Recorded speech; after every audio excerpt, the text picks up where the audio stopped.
अख्रां गोमसारजासे गिदिर गिदिर डीजे साउन्ड बक्स दामलायलायनानै नायै बेदरै जौयै सेरेबै लोंलाबायनानै रंजाबायनानै गोदान बोसोर 2022 मायथाइखौ बरायनायनि ओंथिया जाफुंगोन।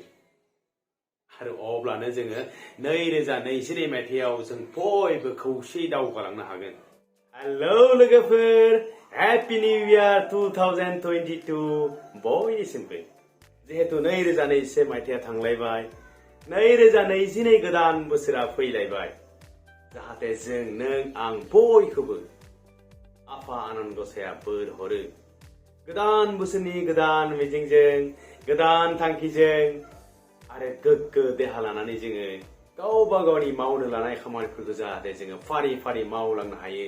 बेनि थाखायनो आं आफा आनान गसायनाव आरज गाबहरदों जाहाथे आफा आनान गसाया जोंखौ बोर हरो, बोलो हरो आरो खामानि मावलांनायनि गोहोखौ जोंनो जागायना होयो।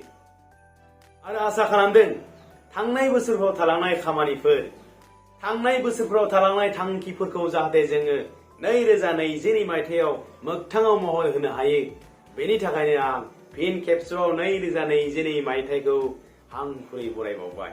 आरो बे गोदान बोसोरावनो आंनि अनजाथाव आरो सिबिजाथाव लोगोफोरखौ खावलायदों जाहाथे जों थांनाय समफोराव मावबोनाय गोरोन्थिफोर, जोंनि गाज्रि खामानिफोर आरो गावनो सोरजिना लानाय सुथुरफोरखौ जाहाथे बावगारनानै जों गोदान सान्थौजों, गोदान सिमांजों गावबा गावनि खामानिखौ जाहाथे मावनो थाखाय थांखि लायो। बेनि थाखाय आं नोंथांमोनखौ गुरै खावलायबाय। आरोबाव फरायसाफोरा साबसिननिख्रुइ आरो साबसिनसिन फरायनो थाखाय थांखि लानांगोन। आरो फोरोंगुरुफोरा गावनि फरायसाफोरखौ गावनि आंगो साननानै, गावनि आंगो फिसा साननानै मोजांनिख्रुइ आरो मोजांसिन गियान आरो सोलोंथाइ होनायनि बिथांखिफोर आजावनो नांगोन। बिगोमाफोरा गावनि रंजानाय बाजानायखौ दोनथ'नानैब्लाबो, गावखौ बावसोमनानैब्लाबो गावबा गावनि गथ' गथायफोरखौ मोजां गियान, मोजां सोलोंथाइ लानायाव नोजोर लाखिनो नांगोन। जाहाथे नोंथांमोननि गथ'फोरा साफा साफा मोजां सुबुं सम्पद सोरजिजायो। आबादारिफ्रा थांखि लानांगोन 12 दान आबाद फोथारखौ समायना आबादजों बुंफबहोनानै लाखिनायनि थाखाय। आरोबाव साफ्रोमबो राजखान्थिगिरिफोरा समाजनि मोजांनि थाखाय सासे समाजारि सुबुं हिसाबै समाजनि मोनफ्रोमबो मावनो लानाय थांखि बिथांखिफोरखौ फारि फारि मावलांनायनि थाखाय थांखि लानांगोन। आरो जोंफोरबायदि साफ्रोमबो सरासनस्रा सुबुंफोरा साफा साफा मोजां समाजारि जानानै बयजोंबो अनलायनानै, बयजोंबो गोरोबलायनानै दावगालांनायनि खामानिफोरखौ मावलांनो थाखाय थांखि आरो बिथांखिफोरजों आजावनो नांगोन।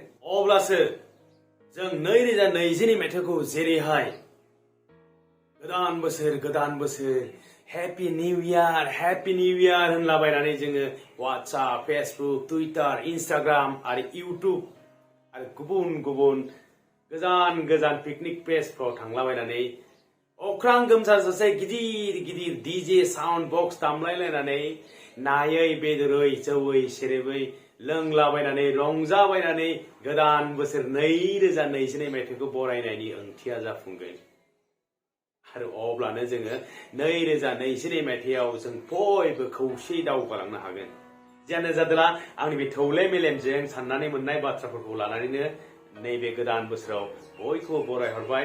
जाहाथे बेयाव माबाफोर गोरोन्थि जादोंब्ला नोंथांमोना आंखौ गावनि साननानै निमाहा होगोन। आरो चेनेलखौ जुदि साबस्क्राइब खालामाखैब्ला अन्नानै साबस्क्राइब खालाम आरो बेल आइकनखौबो दाबायना हो। जाहाथे आङो बेफोरबायदि गोदान गोदान मटिभेशनेल भिडिअ लानानै फैयोब्ला नोंथांमोना थोंजोङै नायनो हायो। आरोबाव नोंथांमोननि थुलुंगा, नोंथांमोननि साजेसनानो आंनि मावनो लानाय खामानिखौ जाफुंसार होनानै आं सानो। जोबनायाव आङो गोदान बोसोरनि बयखौबो खुलुमहरबाय। बाय बाय।